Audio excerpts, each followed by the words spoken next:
2 weeks ago, I got a text message from my mom saying that my grandfather was in the hospital. And this is not something that was out of the ordinary. He was 95 years old, often in and out of the hospital for various different things. But this time was different. He complained about his arm hurting. And initially they couldn't find anything wrong. And then next thing we knew, they were giving him 1 to 2 days to live.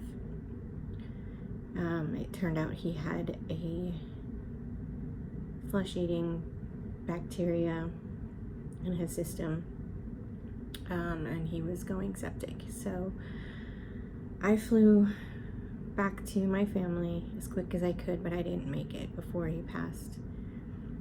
And it was really hard for me because my grandmother passed when I was in high school.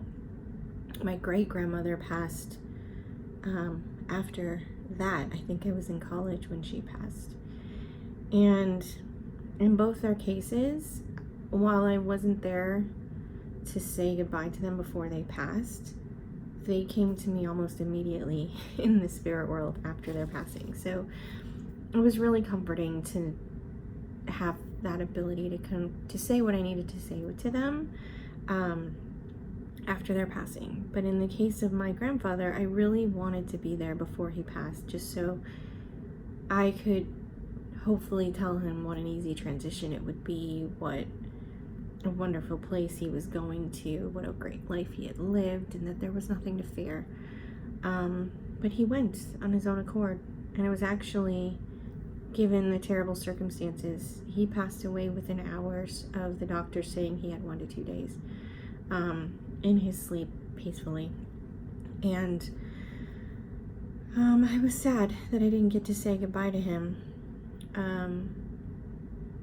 And while he did make a small appearance at the airport, as I was trying to get on a plane, he came through enough just to say, I made it. And I said, great. I knew he would. I said that to my family, that he had come through and said he made it, and that was actually really important for them to hear. But it's been hard otherwise because he hasn't come through. I haven't sensed him. And, you know, I've always joked that as a medium, I don't grieve like other people do, because when someone passes, they're right there and I have access to them. But in this case, it's different. And I think it's just because there's a lot of emotion there, and it's not as easy to get out of your own emotion to sense that greater spiritual place. So I just wanted to kind of just come on and talk about how, you know, even though we who have this ability to communicate with those who've passed on, we still grieve like others do. And it's still, you know, grief is something, I say, it's for the living. It's our emotional representation, or our emotional expression of our sadness at losing someone. They're not in our daily life anymore. And even though, you know, I could sit down and really just say, oh, Grandpa, I want to hear from you. You know, if I could get out of my head to do it, he'd probably be right there, but it's not the same as having someone physically across from you. And it's part of why I feel such a sense of responsibility in the work that I do, that, you know, I'm sitting with someone in their most vulnerable moment and helping them to know that their loved one is still survived beyond physical death. And when you go through that yourself, suddenly you feel like you're part of a club and you understand what others have gone through before. And so I, you know, as a medium, like I said, it's no different. We still grieve, especially, like I said, in this case, he hasn't communicated to me directly beyond that one moment. So it's been different for me.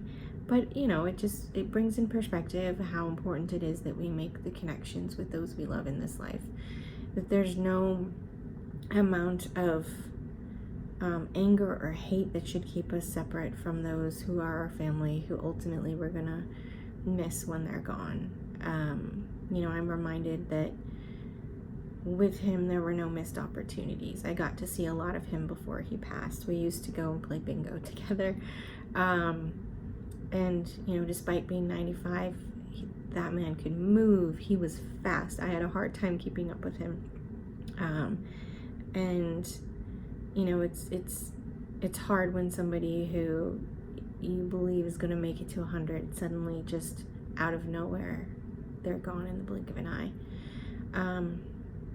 I know it's a grandparent and we all lose them, but it's still hard. And so, I just wanted to take this moment to say, for those who are grieving, you go through it in your own way, in your own pace, in your own time. There's no technique to it. There's no right stages or phases. I came back to work today, and it's hard to work when, especially doing what I do, knowing that he's there and just knowing that bigger picture, I guess. But there are moments where I just want to be sad and I just want to cry, and I do, because expressing that grief, I think, is the most important thing we can do. It's showing how much you love someone, how much they meant to you, and it shows how much you still care. And that's part of the healing that we all need to go through, is to recognize how much our hearts really do reach out to those around us. So if you're grieving, I'm with you, I sympathize with you, and I wish you only the best. So yeah, I guess that's all I really wanted to say today. And hopefully we'll hear from my grandpa soon.